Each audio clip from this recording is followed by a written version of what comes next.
सन 1990 का दशक। भारत और पाकिस्तान के रिश्ते पहले से ज्यादा तनाव में थे। सीमा पर गोलियां चलती थीं, लेकिन असली जंग कहीं और लड़ी जा रही थी, खुफिया एजेंसियों की दुनिया में। उसी दौर में एक ऐसा मिशन शुरू हुआ जिसके बारे में आज भी बहुत कम लोग जानते हैं। एक भारतीय जासूस को पाकिस्तान की सेना के अंदर भेजा गया। दुश्मन के दिल में उसका नाम, उसकी पहचान, उसका अतीत, सब कुछ मिटा दिया गया, क्योंकि अगर वह पकड़ा जाता तो शायद भारत कभी उसे अपना मानने से भी इनकार कर देता। दिल्ली के एक गुप्त दफ्तर में उस दिन एक मीटिंग चल रही थी। कमरे के अंदर बैठे थे भारत की खुफिया एजेंसी के कुछ सबसे अनुभवी अधिकारी। टेबल पर पाकिस्तान की सेना की फाइलें फैली हुई थीं, नक्शे, तस्वीरें और कई ऐसे दस्तावेज जो आने वाले समय में एक खतरनाक मिशन की नींव बनने वाले थे। उन अधिकारियों के सामने बैठा था एक जवान आदमी, शांत चेहरा, लेकिन आंखों में एक अजीब सा आत्मविश्वास। उसे बताया गया कि वह एक ऐसे मिशन पर जाने वाला है जहां से वापसी की कोई गारंटी नहीं है। अगर वह सफल होता है तो भारत को पाकिस्तान की सेना के अंदर की ऐसी जानकारी मिल सकती है जो युद्ध का रुख बदल दे, लेकिन अगर वह पकड़ा गया तो उसकी पहचान हमेशा के लिए मिट जाएगी। उसने बिना एक पल सोचे कहा, मैं तैयार हूँ। उस दिन से उसकी असली जिंदगी खत्म हो गई। अब उसे एक नई पहचान दी गई, नया नाम, नया धर्म, नया अतीत।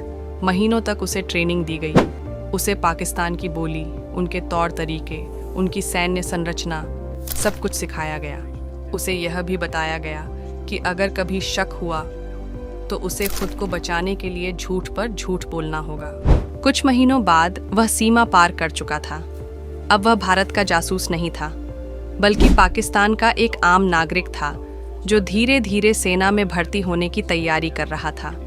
यह सबसे खतरनाक हिस्सा था, क्योंकि सेना में भर्ती होने का मतलब था सैकड़ों लोगों की नज़रों में रहना। एक छोटी सी गलती और सब खत्म। दिन बीतते गए और आखिरकार वह दिन आ गया जब उसे पाकिस्तान की सेना में भर्ती कर लिया गया। अब वह दुश्मन की वर्दी पहन चुका था, लेकिन असली मिशन अब शुरू हुआ था।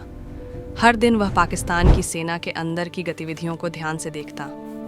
कौन अधिकारी कहाँ तैनात है, कौन सा हथियार किस यूनिट के पास है, कौन सी योजना बन रही है, वह सब कुछ अपने दिमाग में कैद करता। लेकिन भारत तक यह जानकारी पहुंचाना आसान नहीं था। सीधी बातचीत का मतलब था पकड़े जाना। इसलिए उसने एक ऐसा तरीका अपनाया जो फिल्मों जैसा लगता है, लेकिन असल में खुफिया दुनिया की सच्चाई है। वह छोटी छोटी कोडेड चिट्ठियाँ लिखता और उन्हें एक तय जगह पर छोड़ देता।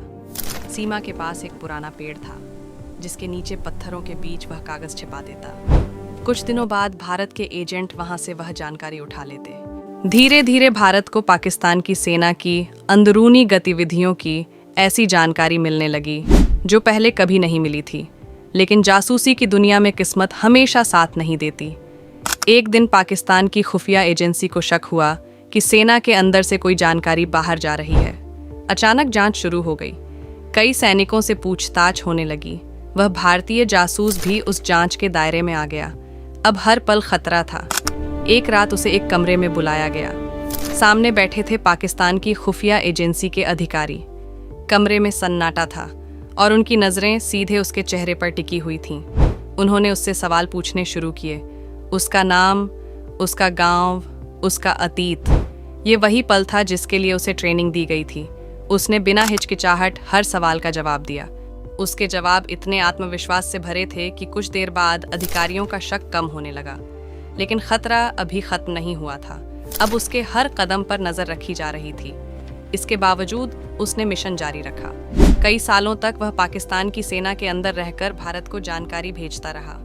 उसकी वजह से भारत को कई सैन्य योजनाओं का पहले से पता चल जाता था।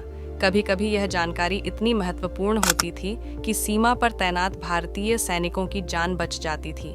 लेकिन हर जासूस की कहानी हमेशा सुखद अंत तक नहीं पहुंचती। एक दिन अचानक वह गायब हो गया। किसी को नहीं पता चला कि उसके साथ क्या हुआ। कुछ लोगों का मानना है कि पाकिस्तान की खुफिया एजेंसी को आखिरकार उसकी सच्चाई पता चल गई थी। कुछ कहते हैं कि वह किसी गुप्त ऑपरेशन में मारा गया, और कुछ लोग यह भी मानते हैं कि वह आज भी कहीं गुमनाम जिंदगी जी रहा है। भारत की खुफिया दुनिया में ऐसे कई जासूस हुए हैं जिनके नाम इतिहास की किताबों में नहीं मिलते, जिनकी बहादुरी पर कभी परेड नहीं होती और जिनके लिए कभी कोई पदक नहीं दिया जाता। लेकिन सच यही है कि देश की सुरक्षा सिर्फ सीमा पर खड़े सैनिकों से नहीं होती। कभी कभी देश की रक्षा वह लोग भी करते हैं जो दुश्मन की वर्दी पहनकर उसकी ही ज़मीन पर खामोशी से लड़ाई लड़ते हैं। और शायद यही जासूसी की दुनिया का सबसे बड़ा सच है कि सबसे बड़े हीरो वही होते हैं जिनके नाम कोई नहीं जानता।